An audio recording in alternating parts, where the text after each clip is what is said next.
Olá, seja muito bem-vindo a mais um vídeo do nosso canal Caminhando com Jesus. Nessa apresentação, nós iremos falar sobre Provérbios 3 e destacamos os seus 3 pontos principais, entre eles a sabedoria, que nos guia no caminho certo, a gratidão, que nos lembra de reconhecer tudo que Deus faz em nossa vida, e por último, a confiança no Senhor, que nos ensina a depender dele em cada decisão. Então, esses princípios nos mostraram e nos mostram como viver uma vida mais plena e alinhada com a vontade de Deus. Então, quero te convidar a assistir esse vídeo completo e refletir com a gente sobre esses ensinamentos.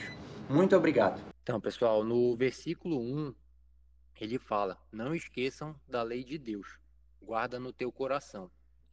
E o que eu pude perceber também é que quando a gente pega para ler a Bíblia e interpretá-la no pé da letra, para a gente entender cada palavra que está sendo falada e escrever aquilo, fazer anotações, é muito diferente do que quando a gente só está lendo. O entendimento passa a ser diferente e a gente vê o quanto aquilo se aplica na nossa vida, de fato, quanto aquilo passa a fazer mais sentido e de que forma a gente pode usar nas situações do dia a dia. Ou até mesmo a gente lembra do que a gente já passou e que poderia ter sido mais fácil caso a gente já tivesse ali lendo a palavra e aplicando aquilo. Então, nesse versículo 1, não esqueça da lei de Deus, guarda no teu coração. O que eu entendi foi guardar no nosso coração. Por que não na mente? Na nossa mente, a gente às vezes só decora. E o que a gente tem de mais importante é o nosso coração. Na Bíblia diz: de todas as coisas, guarde o teu coração. Outra coisa que me veio na mente também é que o diabo, a gente já falou, né? Ele não destrói, ele distrai. E por onde ele distrai? É primeiro pela nossa mente. Ele quer ter o controle da mente.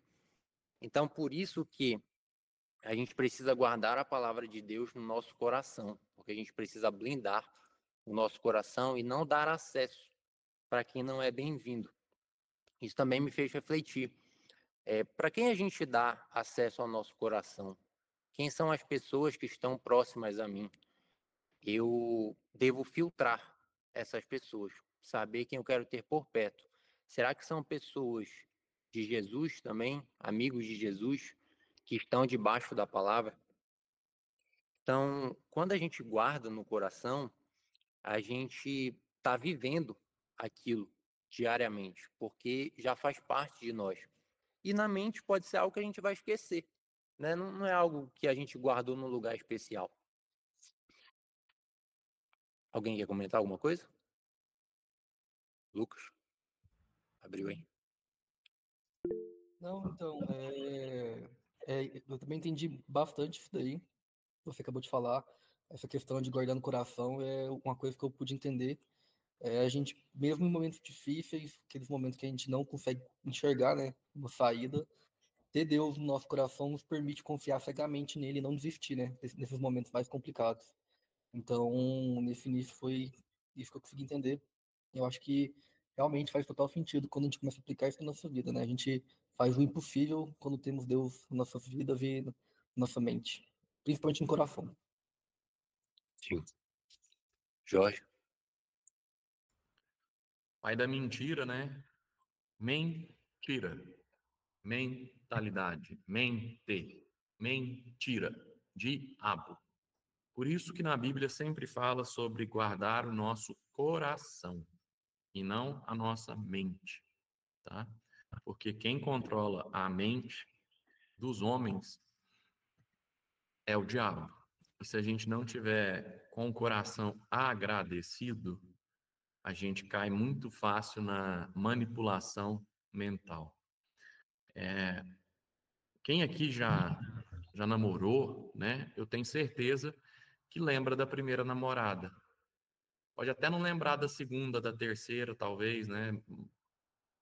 Mas da primeira vai lembrar, né? Porque é o primeiro amor.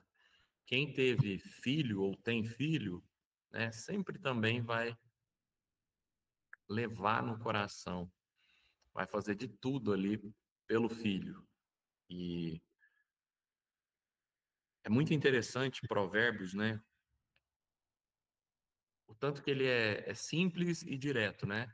Quando ele fala que guarde no coração os meus mandamentos, pois eles prolongarão a sua vida por muitos anos e lhe darão prosperidade e paz.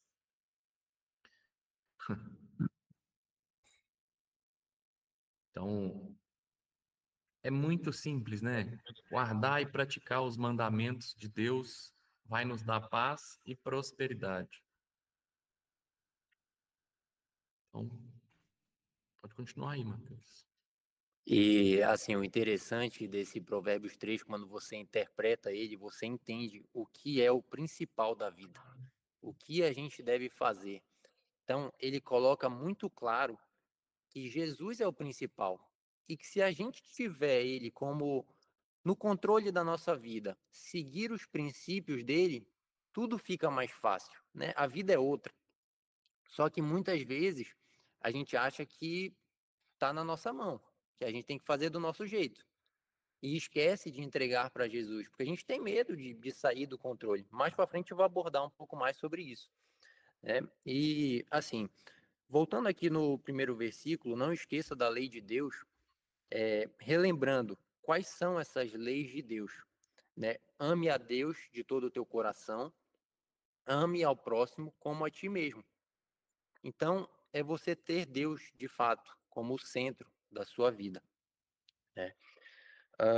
Quantas vezes que quando a gente tinha que tomar uma decisão, por exemplo, ou passamos por situações difíceis, mas a gente lembrou de um princípio de Deus ou de uma palavra que a gente escutou na igreja, ou alguma pessoa ajudou a gente, relembrando da palavra, e aquilo nos trouxe paz, aquilo nos ajudou a tomar uma decisão. Então, essa foi uma reflexão que eu tive. Mas no versículo 2, como o Jorge falou, porque eles aumentarão os teus dias. Então, ter a lei de Deus no coração aumentará os seus dias e te acrescentarão anos de vida e paz. Aqui, quando ele fala aumentarão os teus dias, ele não quer falar sobre quantidade, mas sim de qualidade de vida. Então, também tem um versículo na Bíblia, se eu não me engano é aqui em Provérbios também, que ele fala: honre os teus pais e os teus dias serão acrescentados, os teus dias serão aumentados. Algumas pessoas não entendem quando falam isso, porque pensam: nossa, eu vou viver mais, então eu vou ter mais dias de vida, mas na verdade não é isso. Os teus dias passam a ter menos dificuldades, você passa a ter qualidade, você passa a ter paz. Então, a gente deve buscar isso na nossa vida. Não é viver mais anos, como eu disse, mas sim com um propósito e os princípios de Deus, evitando o mal e decisões precipitadas que encurtam a vida. Então, às vezes, a gente também parar um pouco no meio da correria e analisar: será que eu estou fazendo o que Deus estaria fazendo? Deus gostaria que eu estivesse fazendo. E será que Jesus faria isso também se ele estivesse no meu lugar?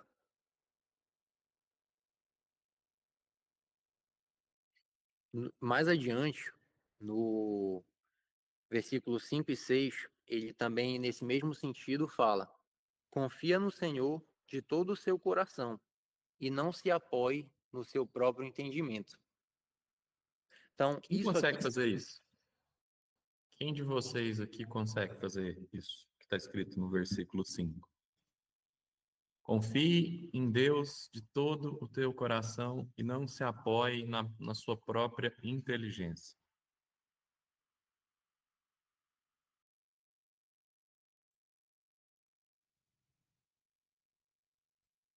Consegue, Matheus? Não. Consegue, Eu, Marinão? Vou falar, Matheus. eu já Ah, talvez não. eu sinto muita dificuldade, às vezes, para ter essa virada de chave. Eu preciso sair do controle e deixar Deus assumir o controle. Mas eu gostaria de ouvir o pessoal aí, depois eu tenho algo para contar relacionado a isso. Vai, Lucas.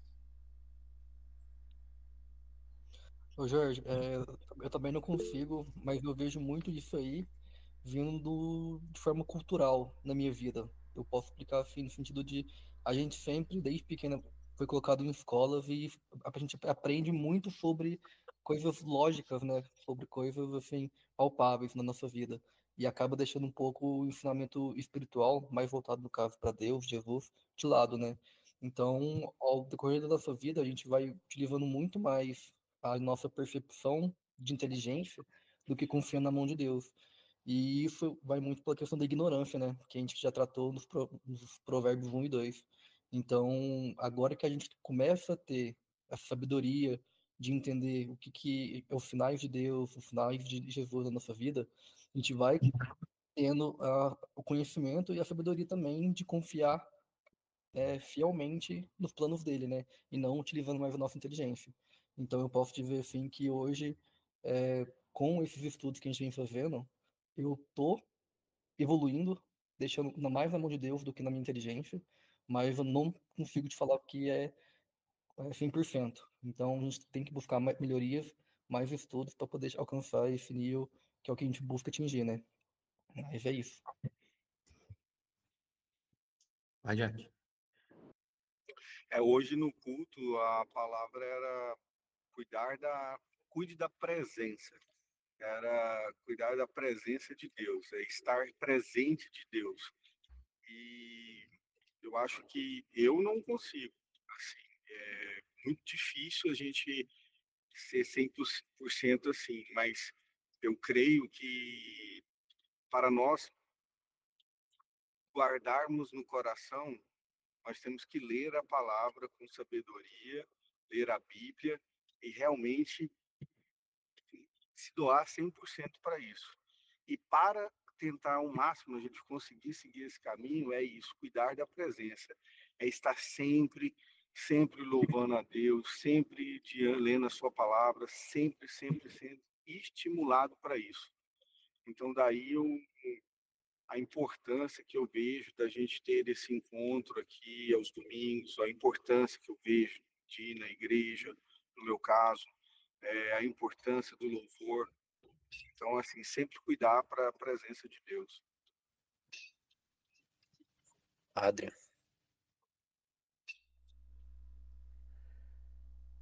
Vamos lá. Essa é uma excelente pergunta, né? Bem difícil de responder, mas eu tava pensando aqui e me veio uma coisa na cabeça. Se eu consigo confiar em Deus de todo o meu coração, eu acho que para essa pergunta é não.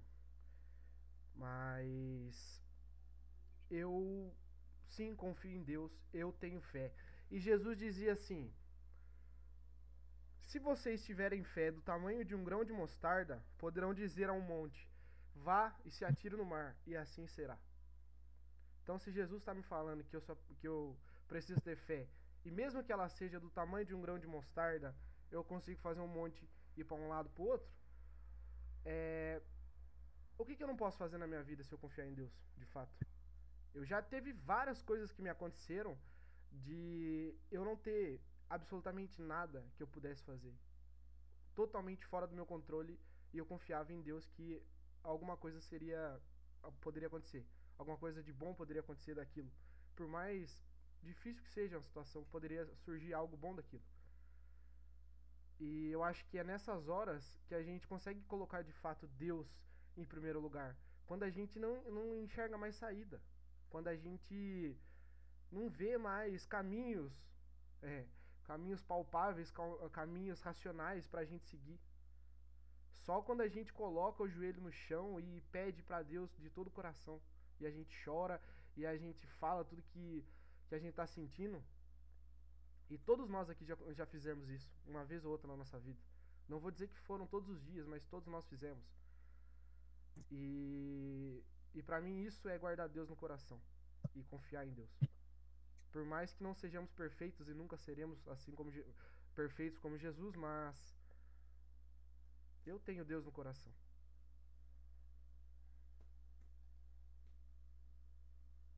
Bom, eu ainda não consigo também, né, confiar em Deus de todo o coração. E sim na minha própria inteligência. Mas ao longo dos anos e dos últimos meses, principalmente, eu tenho tido entendimentos, né, cada vez maiores em relação a poder realmente confiar em Deus. Eu estava fazendo uma reflexão semana passada, eu acho, e eu não lembro de alguma época da minha vida que as coisas não foram difíceis. Todo o tempo da minha vida, em algum momento da minha vida, as coisas estavam complicadas, as coisas estavam atribuladas, as coisas estavam difíceis. Mas todas as vezes eu consegui superar aquelas situações. E é engraçado que quando eu me lembro do porquê que eu consegui superar aquelas situações, foram nas vezes que eu pedi para Deus de joelho, igual o Adriano tá falando aí, falou aí, que eu realmente rasguei ali o coração para ele e falei aquilo que eu realmente precisava, né, para ele me ajudar, e ele sempre me ajudou. E é engraçado, né, que a gente duvida, né, que ele vai fazer de novo. E aí, quando isso acontecer, né, pelo menos comigo, o que que eu tenho feito? Eu tenho olhado para o passado, para as vezes em que aconteceu, e que ele sempre me ajudou. Então, por que que ele não vai me ajudar de novo? E eu também entendo que todas as vezes que eu estava com um problema que eu não conseguia resolver, é porque eu já tinha resolvido esse mesmo problema um monte de vezes, confiando na minha própria inteligência. Só que eu nunca estava resolvendo, eu só estava adiando ou postergando ou dando um jeitinho, né, vamos dizer assim, para aquilo. E uma das coisas mais importantes de virada de chave para mim foi 3 semanas atrás, eu renunciei à pornografia. E ao renunciar à pornografia, eu percebi que, mais do que a gente estar na palavra, que foi uma das coisas que o Jack falou, a gente precisa realmente se comprometer. A gente precisa renunciar. E é interessante também aquela música da ovelhinha, né, que a gente escutou semana passada, que ela tem uma frase que ela fala assim: determine um final para esse medo. Então, determine um final para essa dúvida. Renuncie à dúvida. Renuncie ao medo. Renuncie à pornografia. Renuncie às coisas que te fazem se afastar de Deus. E renunciar não é que você não vai mais pensar nisso. Você vai pensar. Só que aí você não pode mais deixar o pensamento tomar conta da sua mente ali. E quando você renuncia, é interessante que parece que os anjos ficam tudo assim, ó, em cima do seu ombro, assim, ó. Porque a hora que o pensamento vem, na hora ele te dá uma ajuda e some aquilo ali. Sabe? Então, da mesma forma, renuncie à dúvida sobre Deus. Confie nele de todo o seu coração significa você renunciar, duvidar da palavra dele. Significa você renunciar ao medo do amanhã. Confiar nele no presente. E na palavra dele fala que nós temos que nos preocupar com o hoje, porque cada dia vai ter as próprias dificuldades. E não precisa ficar pensando lá no problema que pode acontecer amanhã, ou daqui a um mês, ou daqui a um ano, né? Então, é realmente, além de estar na palavra, ouvir os devocionais, ouvir louvor e música no carro, mas o que eu enxergo como também muito importante é a renúncia. Porque o diabo, ele não tem problema com as nossas conquistas. Ele não se incomoda com as nossas conquistas. Mas com as nossas renúncias, aí sim. Isso incomoda ele. Renunciar. Tá? Então, era isso que eu tinha para falar. E eu sinto que cada vez que eu renuncio algo que me atrapalhava, eu estou confiando mais em Deus. E eu fico mais leve. Eu acho que, com relação a controle, o que é muito difícil se torna ainda mais quando as coisas dão errado. Quando acontece o primeiro problema, ou vem a primeira pedra no caminho. Quando a gente decide entregar algo para Jesus e a gente esquece que ele falou que a gente teria aflição. Ele nunca falou que ele estaria cuidando da gente, mas a gente não teria problema, né? A gente acha que estar debaixo da palavra de Jesus ou me converti, agora eu sou cristão, não vou ter mais problema. Mas aí quando acontece a primeira coisa, a pessoa já desiste, né? Então, eu acho que entregar a sua vida para Jesus é ter a consciência de que coisas vão acontecer, mas que a gente tem que ter a fé e seguir firme naquele propósito. Com relação ao que o Jack falou ali, sobre, acho que a nova rotina da vida dele, né? Estar indo para cultos, louvando, ter esses encontros aqui, palavras, isso é algo muito abençoado, é muito bom. As sensações que vêm são muito boas, mas a gente tem que tomar muito cuidado, porque igual como o Jorge falou, o diabo ele não está preocupado com as conquistas, ele está preocupado com os nossos deslizes, com o que ele pode ter o controle. Então, é ficar atento a essas brechas, né? E às vezes a gente pode estar tendo essa rotina, mas cair numa zona de conforto. Tipo, eu tenho meus momentos com Jesus, mas e quando eu estou fora desses momentos? O que eu estou fazendo? Né? E algo muito importante, que eu até conversei com o Jorge, é ter, de fato, essa dependência em Jesus. Então, aconteceu algum problema, para quem que eu vou recorrer? Eu sou uma pessoa que eu gosto de desabafar, eu gosto de conversar, eu gosto de compartilhar. Para quem que eu vou falar aquilo? Quem melhor do que Jesus, que é nosso Pai, que cuida da gente com todo carinho, né? Mas assim, vejo que nos resta ser obedientes e ser disciplinado, que é fazer aquilo que a gente não quer fazer. Porque muitas vezes Jesus pode ser duro. Ele cobra de você que você faça algo, mas aquilo para a gente é muito difícil. E a gente tem dificuldade em pensar assim, se eu fizer aquilo, será que vai mesmo dar certo? Só que a gente esquece de confiar que é Jesus que está no comando, né? Ele que está no controle. E até queria saber de vocês, se em algum momento da vida de vocês já pararam assim e falaram, Jesus, toma o controle da minha vida. Agora é o Senhor que comanda isso aqui. Ou teve alguma situação e vocês recorreram para Ele e aquilo deu certo. Quem aqui já conseguiu fazer isso?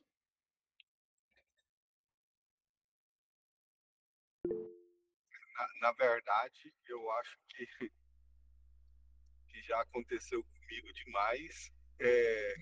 Não é o que você perguntou, mas é o que você falou aí, que é desistir, como diz lá em Provérbios 2, procurar veredas tortuosas, sair do caminho de Deus. Se a gente não vigiar, se a gente não se manter firme, é muito fácil de sair desse caminho. Isso que você falou aí me deixa em alerta. Eu acho que isso aí para mim é um sinal de Deus falando comigo para não ficar na zona de conforto, porque a gente acha que tá tudo bem e não tá tudo bem. Tem que ficar sempre alerta. Sim, Quanto à pode falar, sua, André. quanto à sua pergunta, Matheus, se eu já tive experiências com Deus, onde eu precisei entregar tudo nas mãos dele, eu acho que eu já tive várias experiências. Acho que se for parar pra analisar todas as vezes que Jesus me salvou mesmo, nossa senhora, acho que dá pra escrever uma Bíblia nova. Porque muitas vezes a gente se esquece dessas coisas, mas são pequenas coisas que estão dentro do nosso dia a dia que você pensa, cara, e se naquele dia ele tivesse acontecido aquilo? Entendeu? Muitas vezes eu ver coisas assim inexplicáveis na minha frente, ver milagres, muitas vezes, muitas vezes. Coisas que se a gente chega e conta, as pessoas talvez até não acreditem, mas esses momentos, essas experiências com Deus, todas as vezes realmente parece que são pra não ter dúvida, sabe? Não ter dúvidas Teste. que ele está comigo e que eu preciso ser obediente. E tanto coisas boas já aconteceram quanto lapadas já me aconteceram. De vir uma dificuldade gigantesca por causa de alguma coisa que eu fiz de errado, né? E logo após, tipo assim, vinha a revelação de, opa, peraí, você tá errando nisso daqui, ó. O problema tá aqui, ó. Você vai ter que resolver isso. Você vai ter que fazer suas renúncias agora. Quero ver como que você vai ser. Você vai renunciar ou você não vai? A escolha é sua. Se você não renunciar, a pancada vai ser mais forte da próxima vez. E assim por diante. Então, eu acredito que ele vai nos dando as experiências, sabe? E a gente vai fazendo as escolhas. Se a gente muda o plano, se a gente continua fazendo aquilo ali, dando aquele jeitinho e tal.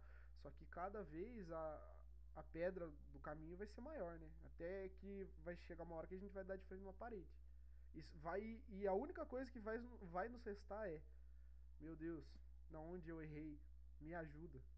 E vai ser nessa hora que vai vir de fato a solução do problema. Então, eu acho que é isso. Nessa questão aí do que tu falou agora sobre o caminho ser cada vez maior, eu vejo que é um processo, né? É uma preparação e cada vez o desafio de fato é maior, mas porque parece que é uma preparação de Jesus. Então, você venceu essa etapa, eu vou te dar um desafio maior, que quando você vencer esse desafio, você vai ser uma pessoa melhor. Então, é muito gratificante, é muito bom que quando você entende que por mais difícil e sofrido aquilo foi, você se tornou uma pessoa melhor. Você hoje é um homem mais maduro, né? Você tem uma experiência por algo que você vai poder ensinar para os seus filhos, para que talvez se eles passarem, eles não vão sofrer o tanto que você sofreu. Ou para pessoas que você ama, que você quer transbordar na vida delas, conhecimento. Também penso assim sobre processos. É muito mais fácil a gente se apegar ao que pode dar errado do que ao histórico do que deu certo. E isso eu acho que é uma falha humana. Eu acredito que a maioria das pessoas são assim. Precisa vir alguém e falar pra gente: ah, mas quantas vezes isso já deu certo? Você já não passou por isso? Você já não passou por uma situação muito mais difícil e venceu? E agora isso aqui que é simples nos olhos da pessoa, você está sofrendo desse jeito, achando que não vai dar conta? Né? Se a gente parar para olhar tudo que Jesus fez, coisas grandiosas, nossos problemas se tornam tão pequenos. E a gente acha que ele não vai resolver também. Então, quando a gente entende isso, eu acho que faz jus ao que foi falado aqui. Os teus dias aumentarão, né? A tua qualidade de vida vai ser melhor, o teu sofrimento vai diminuir. Jack, ali tu falou também sobre entrar na zona de conforto, né? Que é muito fácil você se desviar do caminho. E eu senti muito isso quando eu me mudei aqui para Chicago, porque quando eu morava no Brasil eu tinha um hábito já de ir para a igreja. E aqui, quando eu cheguei, eu procurei igrejas evangélicas, porque eu não gostava de ir à missa, mas eu não encontrei nenhuma. E eu pensei, não vou me afastar de Jesus porque eu não estou indo à igreja. Vou me apegar à palavra, vou fazer meu devocional todo dia, vou escutar louvor e tá tudo bem, vou avançar na fé. Só que foi muito mais difícil. tiveram momentos que eu me afastei. Então, eu dei essa brecha, sabe? Eu entrei na minha zona de conforto. Então, é algo que a gente tem que tomar muito cuidado, porque no momento que eu vi que eu estava mais avançado na fé, isso aconteceu como um retrocesso.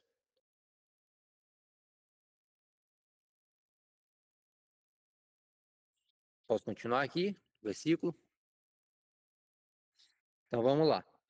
Versículos 7 e 8. Prestem atenção, o tanto que é conectado, né? E uma coisa vai fazendo sentido da outra. Antes da gente ler, a gente estava falando sobre esse versículo. Não sejas sábio a teus próprios olhos. Teme ao Senhor e aparta-te do mal. Isto será saúde para teu âmago e medula para os teus ossos. Então, aqui eu acho que a mensagem principal que eu entendi é sobre a gente ser humilde.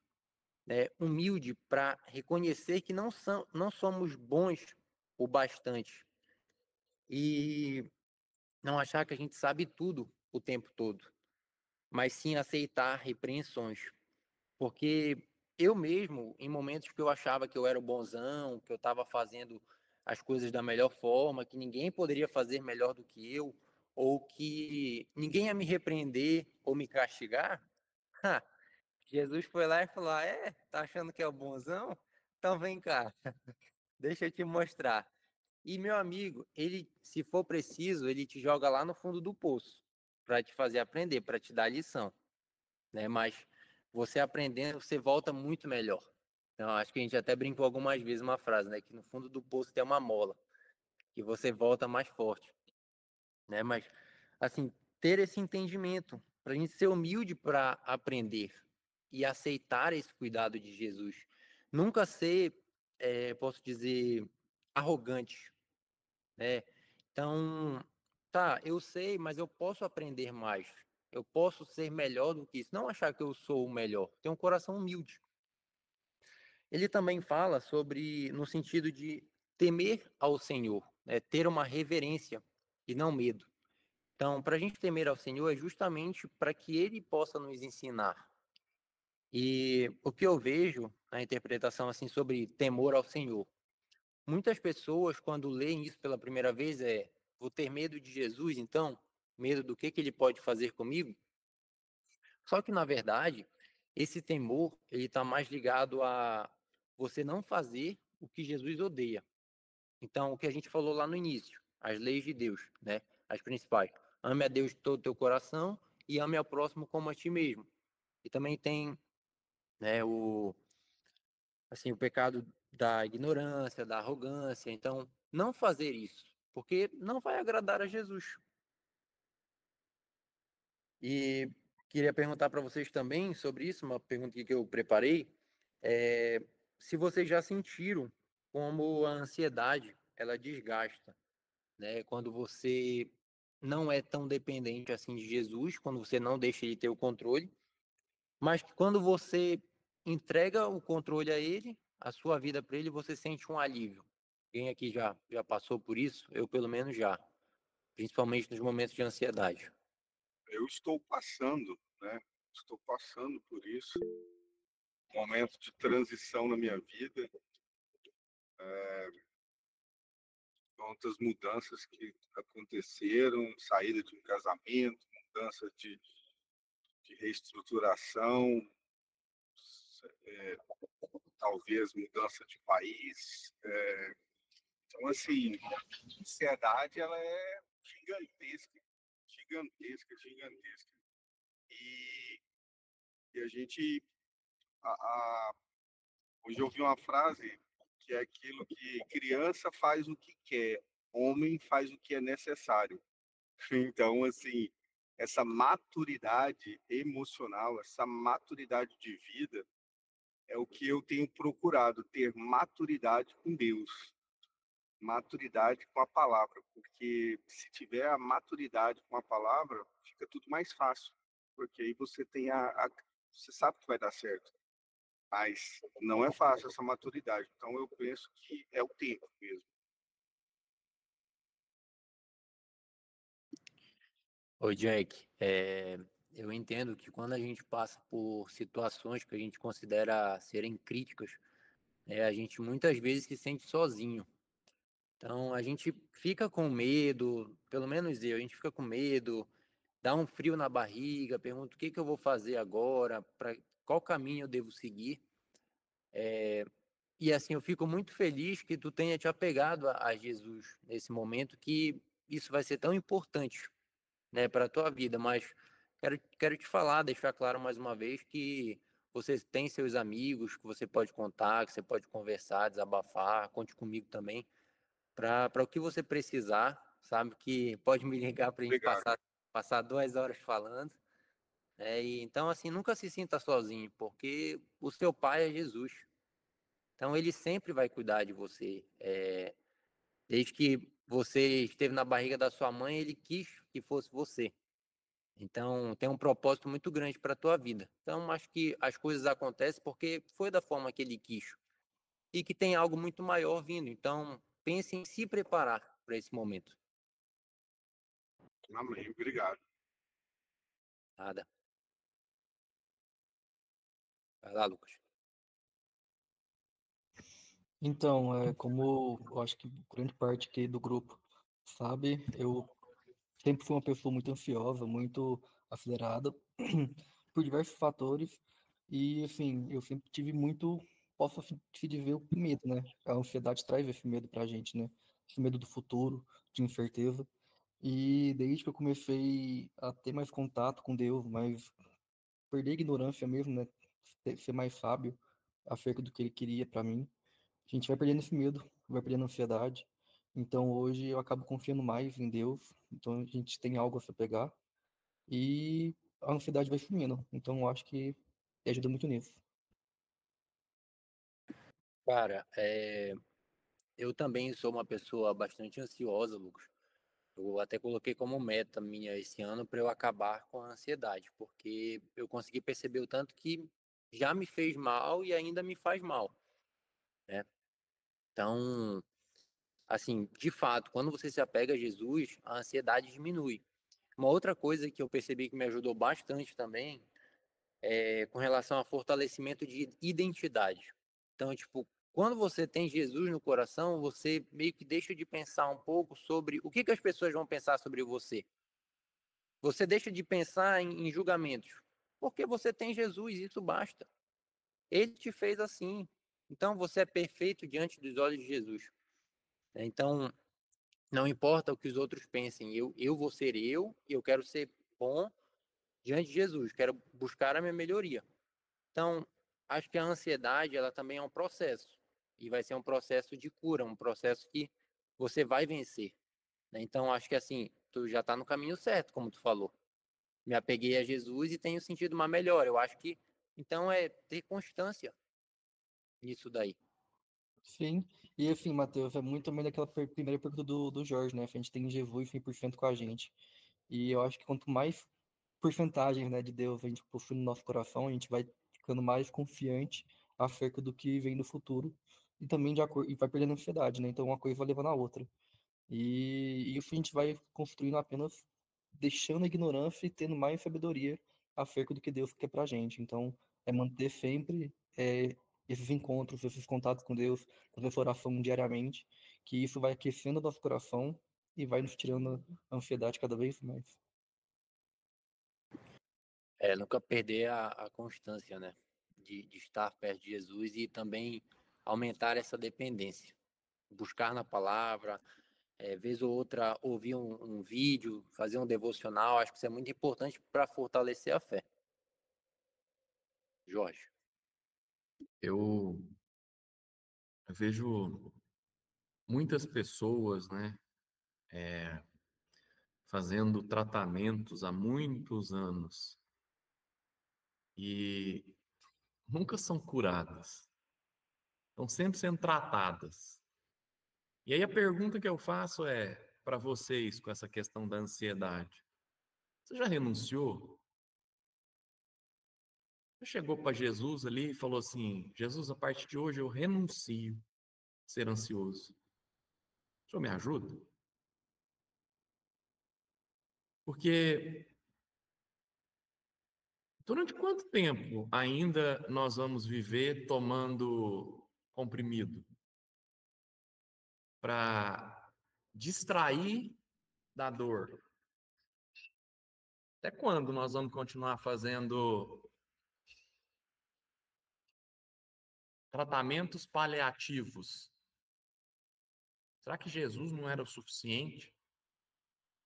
Ele não curou o cego? Ele não curou o paraplégico, paralítico, o mudo, as doenças? Ele não reviveu os mortos? Até quando nós vamos ficar tomando os comprimidos do paliativos que não resolvem? Só diminuem, só distraem. Porque Jesus, ele é o médico dos médicos. E se ele é o médico dos médicos e eu faço tratamento com psicóloga ou com psiquiatra ou o que quer que seja, sei lá, há 5 anos e não resolveu. Jesus foi lá uma vez, pôs a mão no olho do cego e falou: vai se lavar no poço de Siloé lá. E agora o cego enxerga. Não foi 5 anos, foi na hora que Jesus foi lá e pôs a mão. Mas Jesus só pôs a mão por quê? Porque pediram ajuda para ele. Nunca fez nada, Jesus nunca fez nada que não fosse pedido para ele primeiro. Aí eu sou ansioso há 10 anos, ou desde que eu me entendo por gente, eu faço tratamento para isso. E eu não sou curado? Mas tem alguma coisa errada? Será que é porque a gente fica buscando a cura nas pessoas e a cura verdadeira só existe em Deus, só em Jesus? Então, quanto tempo ainda nós vamos deixar a vida passar e a gente ficar distraído?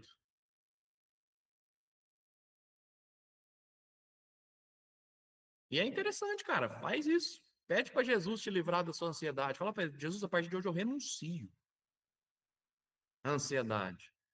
E eu não estou te falando que amanhã você não vai ter ansiedade, não. Só que você vai ter força para combater ela. De quem está curado de pornografia. Eu te falo isso da boca cheia. A força que você recebe quando você renuncia.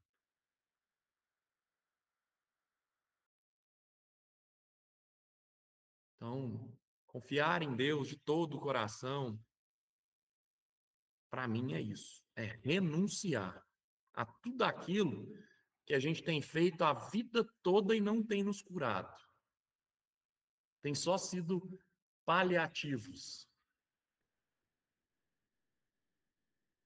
Não seja sábio aos seus próprios olhos, tema ao Senhor e evite o mal. Isso lhe dará saúde ao corpo e vigor aos ossos. Provérbios 3 fala de 3 coisas principalmente: sabedoria, generosidade e gratidão.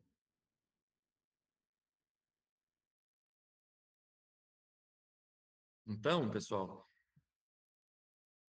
o que você precisa renunciar? Que está atrasando sua vida? Que dia após dia é um gatilho para o diabo usar contra você para te tirar do foco. Qual que é o gatilho? É a ansiedade? É a pornografia? É a bebida? É as drogas? É o cigarro? Qual que é? O que você precisa renunciar? A mentira?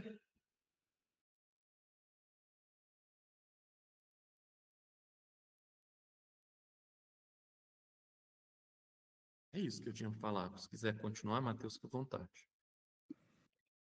Acho que é muito importante a gente ter uma vida de renúncias, né? Acho que Jesus quer que a gente confie nele, de fato. Então, você largar algo para que ele possa operar na sua vida, acho que não é uma capacidade para todos, né? Porque é muito difícil você entregar algo assim, algo, principalmente quando é um vício.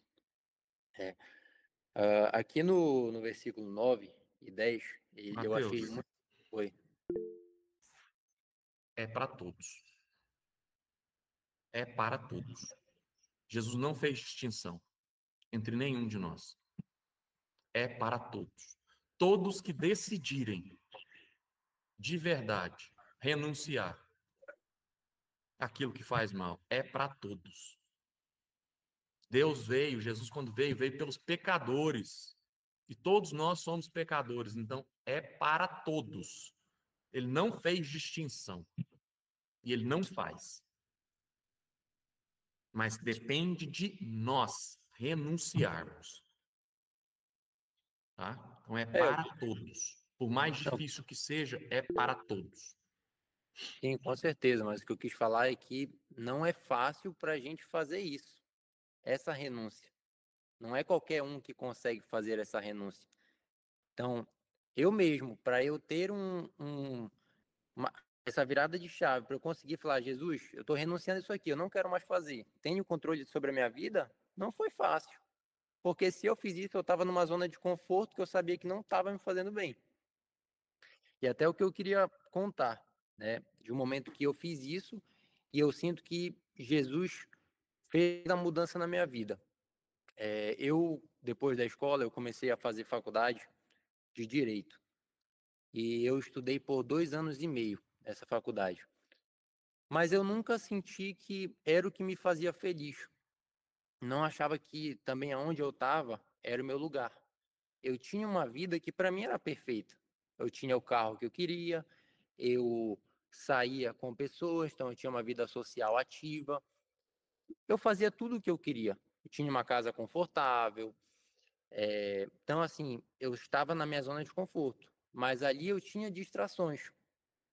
E chegou um momento que eu vi que não adiantava eu ter aquela vida e querer seguir na vida que Jesus tinha para mim, estar dentro da igreja, seguir aqueles caminhos. Então, eu me lembro, e eu nunca me esqueço, foi algo que me marcou. Uma oração que eu fiz, e eu falei assim, Jesus, tenha o controle da minha vida, porque eu não aguento mais. Me tira daqui, me leva para onde o Senhor quiser me levar. Faça o que o Senhor quiser fazer.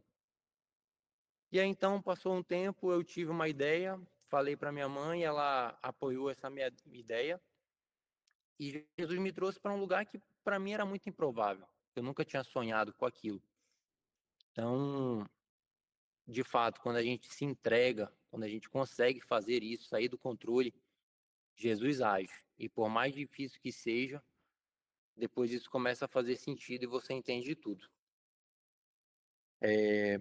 Que no versículo 9 e 10, eu lembrei que a gente comentou numa oração dessa, num encontro desses que nós temos, sobre os 10%, né, que dá na igreja, ou sobre ofertar na igreja, e foi até o Luiz que trouxe, ele não está aqui hoje presente, mas ele falava que não entendia por que eu vou dar dinheiro para a igreja se eu só estou vendo o pastor se beneficiar, entre aspas, mas assim, só o pastor que tem carrão, que anda de roupa boa, mas quem está ali dentro da igreja é um voluntário, não está recebendo nada para isso. E pelo contrário, parecia que estava gastando para estar trabalhando ali, né? Doando seu tempo, seu material, enfim.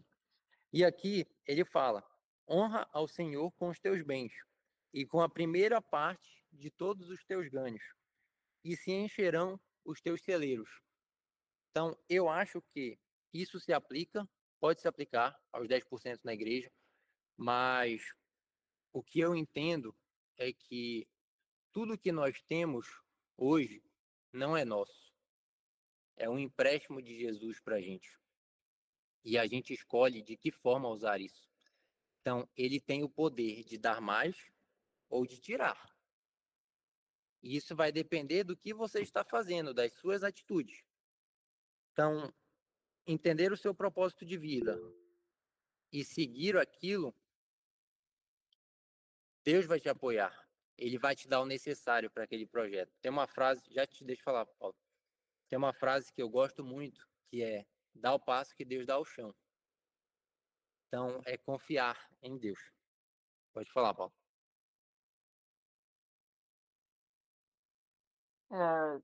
Gente, é sempre que eu gosto de realçar o que é dito, né?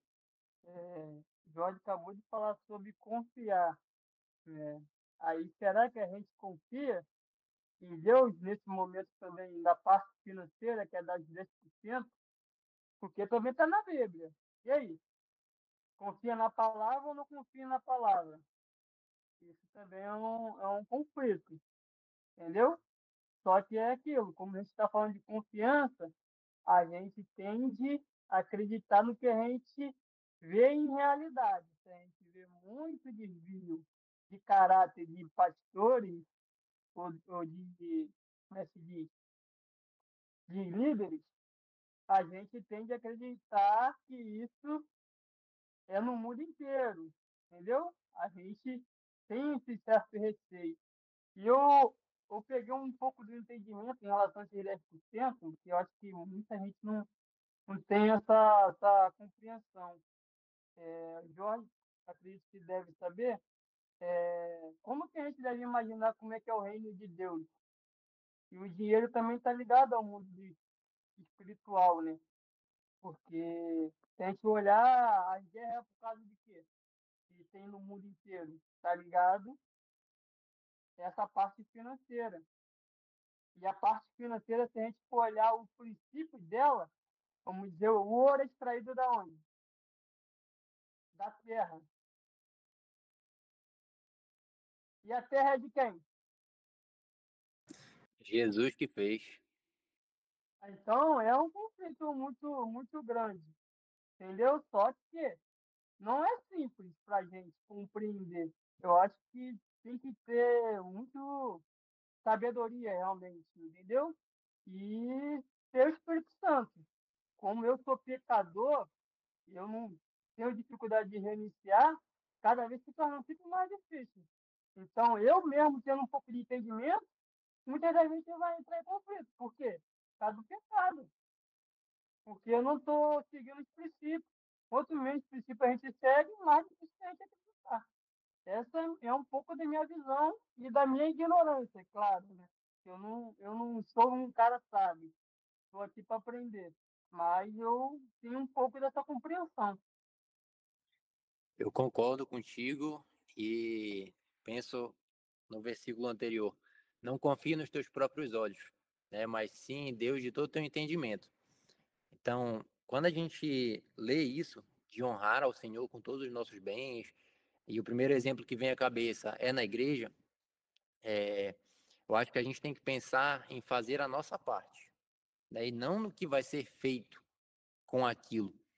Então, utilizar o que Deus nos deu para fazer a diferença na vida das pessoas, para a gente ser usado como instrumento dele.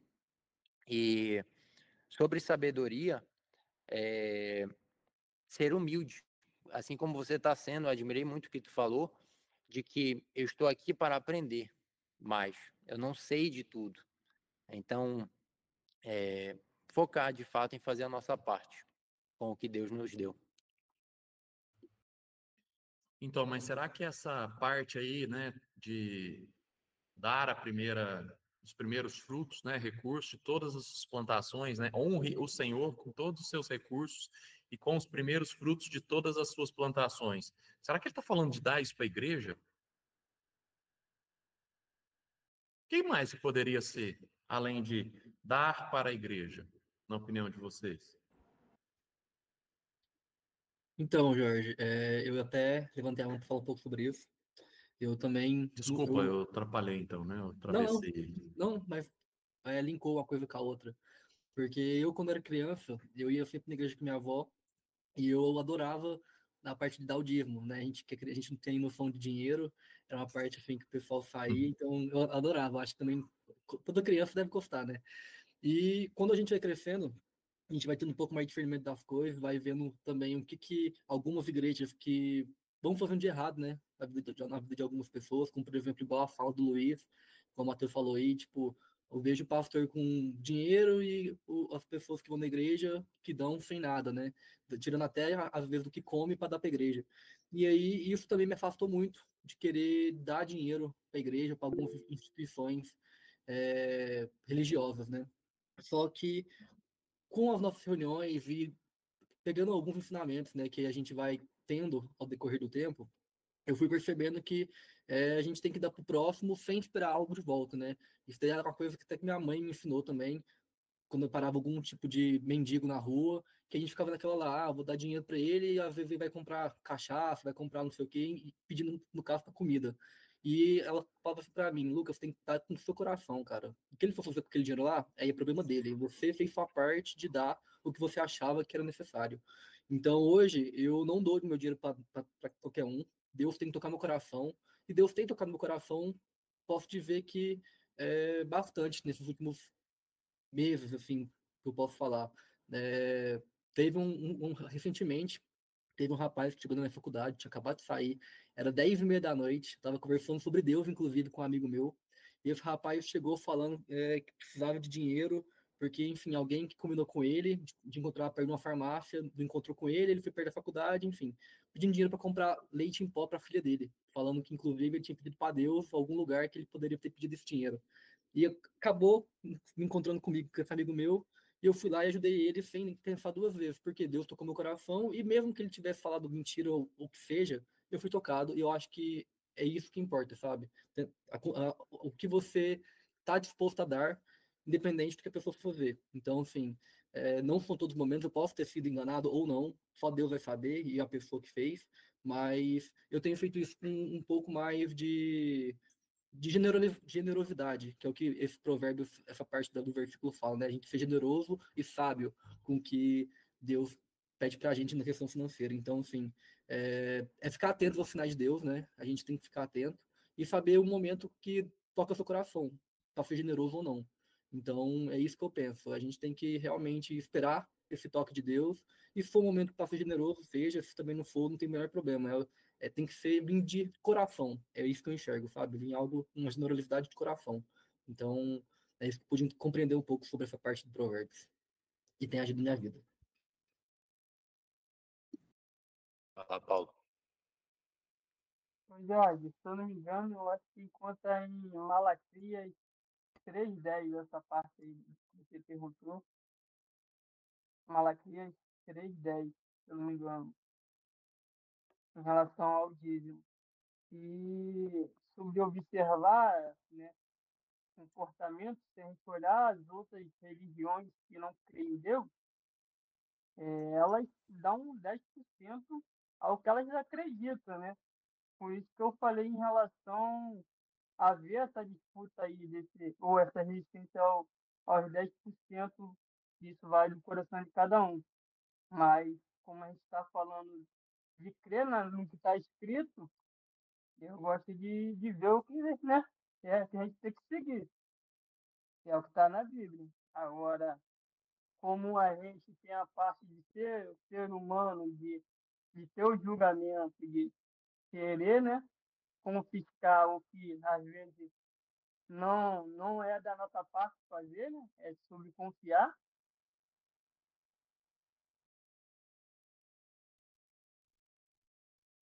Bom, eu acho que é uma reflexão para ser feita, né?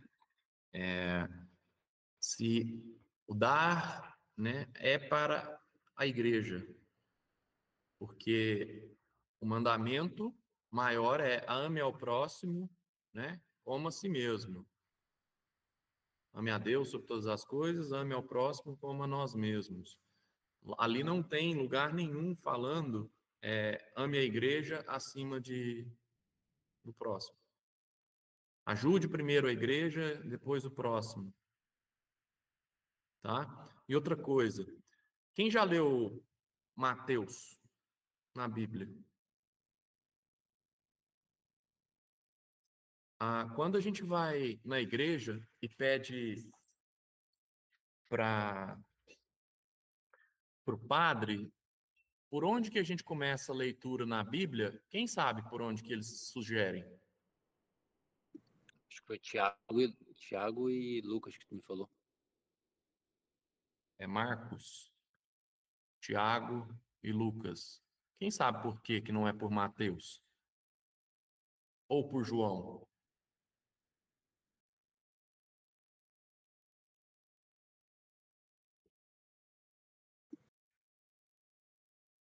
Por que que a Ela igreja não, ela pula Mateus? Ela não fala para você começar por Mateus.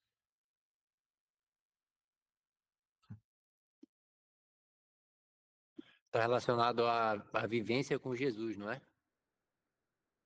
Mateus e João foram os que viveram com Jesus.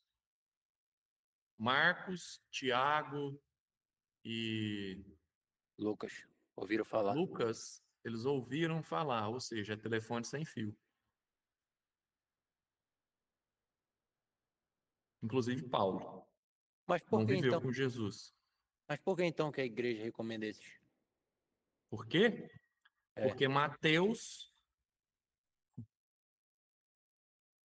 mostra tudo que está errado na igreja atual. Leia Mateus. Você vai ficar impressionado com Mateus e olhar para a igreja dos dias atuais. É tudo ao contrário do que fala em Mateus. Vou dar um exemplo. Vou começar aqui, Mateus. Eu sei que não é o tema de hoje, mas que fica de lição para a gente estudar depois. Mateus 1. Começa falando dos antepassados de Jesus e tal.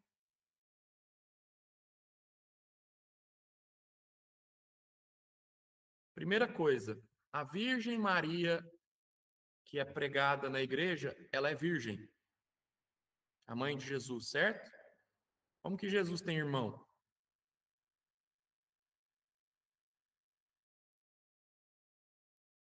Como que Jesus tem irmão? E está na palavra. Não sou eu que estou inventando. Na palavra fala claramente: a Virgem Maria ficará grávida e terá um filho e receberá o nome de Emanuel.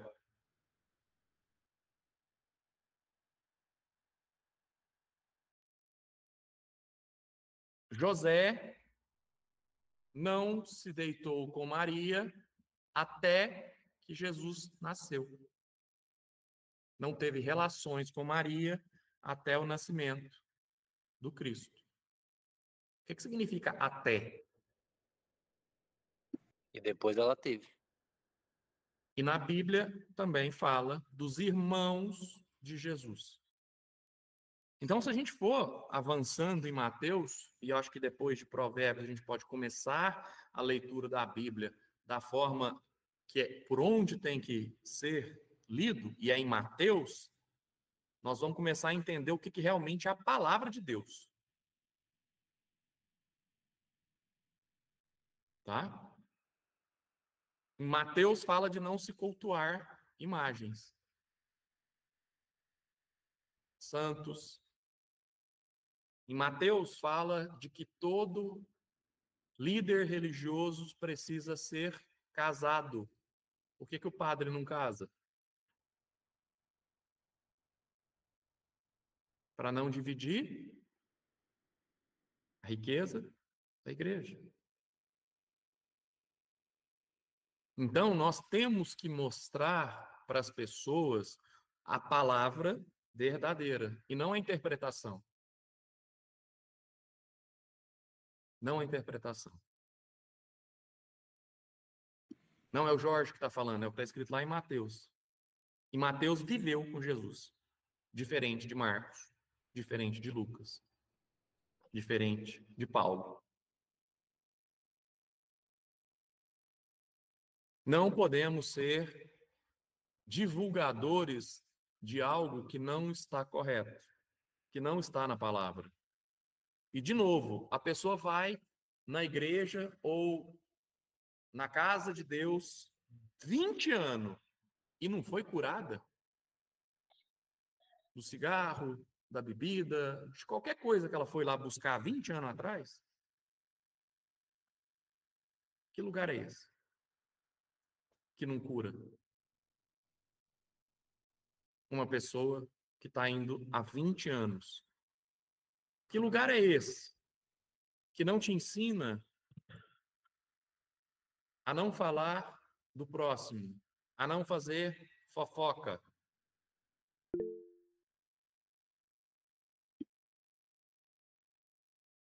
Pode falar, Jack. É Lucas, Jack primeiro. É que assim, que eu vejo na palavra, é assim, até teve uma palavra acho que 2 semanas atrás no culto, falando que o tempo de Deus ele é relativo e ele varia de pessoa para pessoa. Então, Aonde e ele na falou palavra assim, que está escrito isso? quando a gente fala assim, tudo no tempo de Deus, o exemplo que o pastor deu foi o seguinte, Jesus Cristo, ele teve que esperar 30 anos martelando parafuso, prego, para fazer o ministério dele apenas por 3 anos.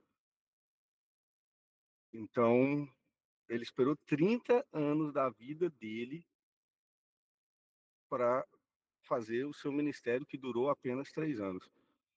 E ele manteve firme, esperando, aguardando.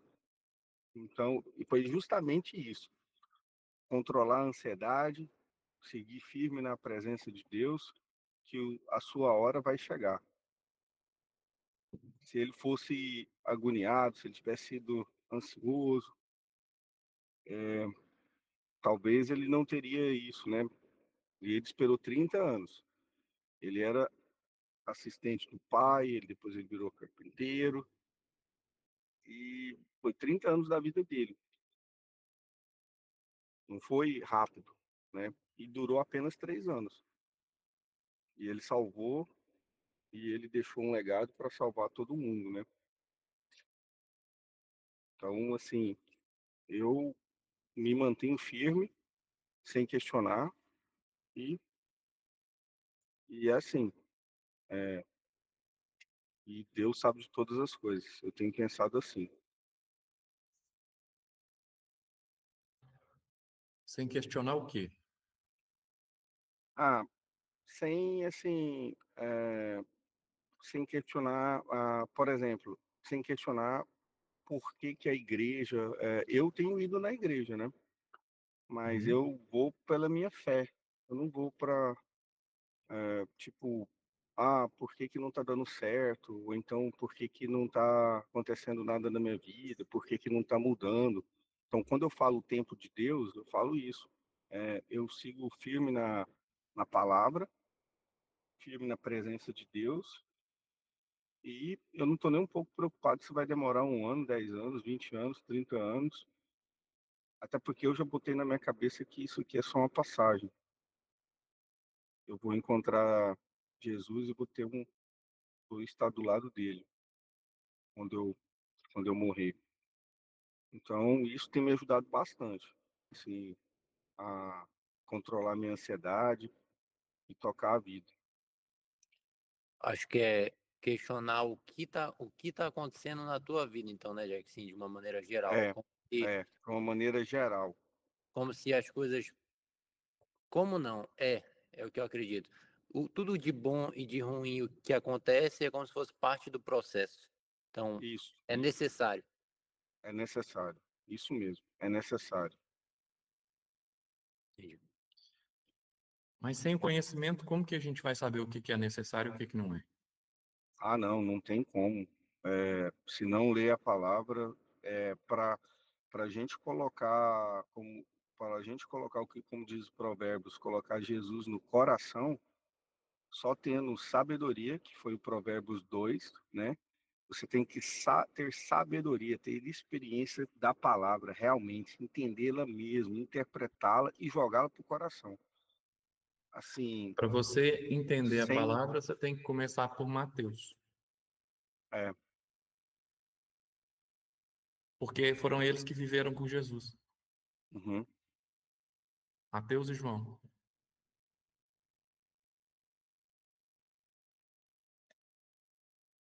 Tá? Uhum. Olá, Lucas. Eu queria fazer uma correlação disso que o Jorge falou agora sobre Mateus, né? Que lá ele fala que para a gente não cultuar ídolos, né? A gente não cultuar imagens.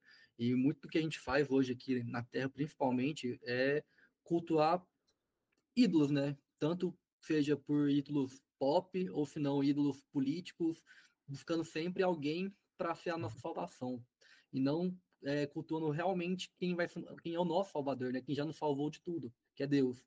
Então eu vejo que muitas das coisas que acontecem hoje no mundo de forma errada vem por conta da gente adorar falsos ídolos e não Deus em si. Se todo mundo que tivesse buscando a salvação em alguém, tivesse Deus presente na vida, Deus no coração, tenho certeza que tudo no mundo seria melhor. Teria menos ansiedade, menos guerras, menos ódio, e as pessoas iriam realmente conseguir atingir tudo que elas querem, porque teria Deus no seu coração. E aí, quando a gente fica cultuando essas imagens negativas, se espelhando em pessoas que não são perfeitas igual a Deus, a gente vê isso que está acontecendo no mundo. Esse tanto de discórdia, esse tanto de guerras, pessoas, famílias se destruindo por conta de opiniões políticas, opiniões, enfim, do que seja. Se todo mundo tivesse Deus no coração, nada disso estaria acontecendo. Eu tenho certeza disso. Então, o que fica de recado para mim, juntando esse Provérbios 3 com com Mateus 1, é isso. Deus é tudo na nossa vida. A gente tendo Deus na nossa vida, a gente não precisa de mais nada. A gente tem a sabedoria. E aí, basta a gente saber e entender a palavra dele, que a gente vai conseguir grandes coisas nas nossas vidas. É isso. A comoção aqui essa semana do assassinato do Charles, nossa, que eu conversei com muitos americanos, assim, meu Deus, gente, foi uma tragédia, assim, eu não sei como foi a repercussão aí no Brasil, mas foi, assim, devastador aqui que aconteceu. Assim, foi uma coisa muito, muito, muito triste. E, e as pessoas ficam hoje até com medo de falar sua opinião, né? Igual quando o Matheus falou aí, ó, de expor a sua opinião, né? Eu agora não interessa, eu aceitei Jesus e vou continuar firme nele. Eu comecei a postar vídeos, postar as nossas lives, as nossas, aqui do nosso canal, hinos, e assim, é impressionante como isso afronta as pessoas, né? As pessoas que têm outra opinião, elas não respeitam, né? E, e a gente não está falando nem de time de futebol, a gente não está falando nem de nada, a gente está falando de Jesus Cristo, né? Então, assim, é uma coisa absurda. Assim, Jack, acho que sobre a situação do Charles, é algo bem delicado. Hoje em dia, essa questão de direita e esquerda tem ficado algo cada vez mais extremo, né? E não é a primeira vez que a gente vê isso de morte. Agora, também aconteceu com um candidato a presidente, se eu não me engano, foi na Colômbia, que mataram ele no meio do discurso, né? E, assim, trazendo para a nossa vida, aplicando isso para a gente, eu penso que sabedoria também é você saber quando se calar e quando você falar, né? Quando for o momento. Mas também saber onde fazer isso. Então, quando tu me fala, eu tenho postado nas minhas redes sociais, cara, ali é a minha rede social. Então, de fato, eu posto o que eu quiser. A pessoa que faz uma escolha de me seguir ou não, se ela não está gostando, ela para de me seguir. E tá tudo bem, é o meu espaço. Agora, se eu adentrar um ambiente que é uma pauta que eu não concordo com aquilo, e que eu sei que se talvez eu expor a minha opinião, eu vou gerar uma revolta, às vezes é muito mais sábio da minha parte eu sair daquele ambiente, porque eu sei que vou saber que não é para mim. Então, é muito sobre a gente escolher aonde quer estar.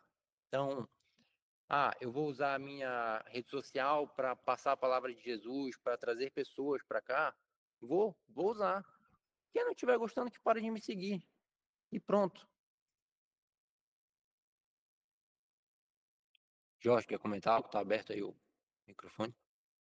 Bom, imagina se Jesus tivesse selecionado as brigas que ele queria fazer, porque aquilo que ele ia falar ia criar uma revolta. Então, é esse o problema. O mundo está sendo destruído porque nós estamos calados. Porque nós estamos evitando falar o que precisa ser falado. Como que os 12 discípulos de Jesus morreram? E por que eles morreram do jeito que eles morreram? Porque eles falavam tudo que as pessoas não gostavam. E quando a gente escolhe, né, só falar aquilo que convém para a gente, porque a gente não quer entrar numa batalha, não quer se indispor, será que nós estamos fazendo o que Jesus disse para a gente fazer? O Charlie que morreu, eu enxergo que tudo que acontece somente pela autorização de Deus.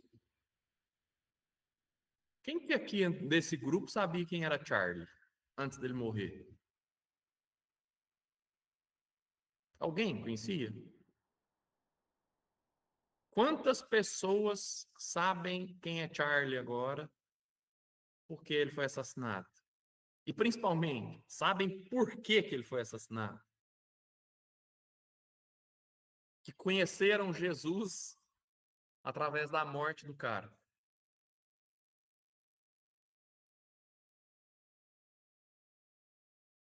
Então, será que essa não era realmente a missão dele? E aí a gente, às vezes, com a nossa visão míope, né? Acha que... Nossa, mas o cara era seguidor de Jesus, o cara pregava a palavra de Jesus, o cara fazia as coisas para Jesus. Não, por que esse cara morreu? Ele não podia ter morrido, não. Hein? Quantos outros vão se levantar por causa da morte dele? Que vão ficar indignados.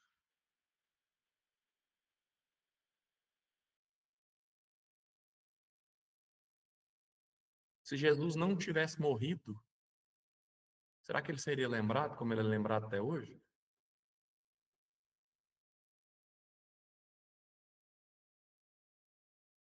Eu vou dar um exemplo mais mundano.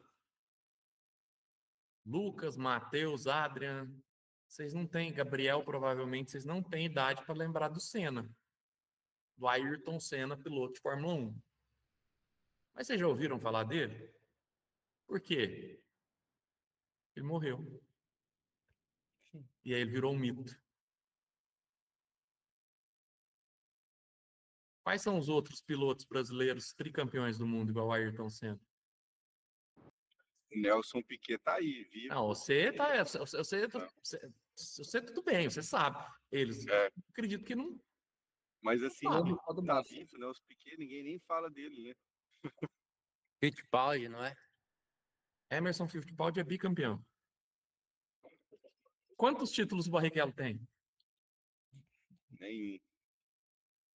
Para de falar, Jack, você sabe, você Eu lembro do Felipe vai Massa saber só. dos mais novos. Felipe Massa só que eu lembro. Ele também acho que E ganhou Felipe nenhum. Massa, quantos títulos ele tem? Ele chegou perto de ganhar um, né? Mas foi roubado. Mas Felipe Massa também a gente lembra muito pelo acidente, né? Quase morreu. Então, você entende que tudo tem um propósito. As pessoas conhecem o Ayrton Senna mais do jeito que conhecem porque ele morreu. Ele era um excelente piloto? Era. Teve mais resultado que o Piquet, que os outros? Foi. Mas por que os brasileiros sabem? Porque ele morreu e virou mito. Quem sabe se até a Fórmula 1 tomou a proporção que é hoje devido a ele, né? Grande parte, pelo que aconteceu. Então, por causa da morte dele, o tanto de protocolos de segurança que foram adicionados depois.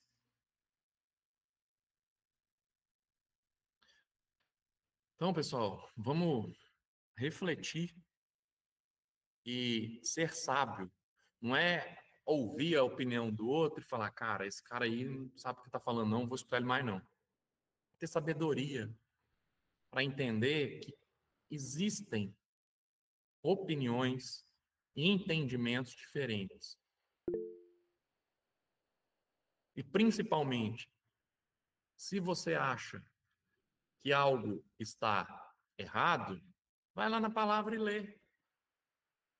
Entende lá o que fala lá na palavra, dos que viveram com Jesus. E depois lê os que não viveram. Você vai ver a diferença que existe.